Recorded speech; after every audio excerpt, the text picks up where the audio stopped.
అందరికీ నమస్కారం. ఈరోజు మీ ముందుకు చిన్న కథతో వచ్చాను. అదేంటంటే దేవుడి లీలలు ఎలా ఉంటాయి, అవి వాటిని అర్థం చేసుకోవడంలో మనం ఎలా విఫలమవుతూ ఉంటాము, అర్థం చేసుకోవడానికి మరికొంత సహనము, ఓపిక అవసరము అవుతూ ఉంటాయి.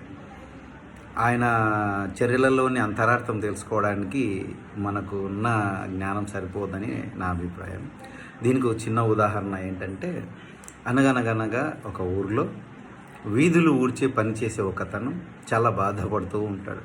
అరే నాకేంట్రా జీవితం ఇది, ఎప్పుడు ఒకే పని, అందరూ ఎంతో గొప్పగా బతుకుతున్నారు, గౌరవము, సంఘంలో పేరు ప్రతిష్టలు, డబ్బు, బలగము, ఐశ్వర్యము ఎంతో అనుభవిస్తున్నారు. నేను చూస్తే ఎప్పుడు దుమ్ము ధూళి, దుమ్ము కొట్టుకుపోయిన బట్టలతో నేను అసలు ఎంత దీనస్థితిలో బతుకుతున్నాను.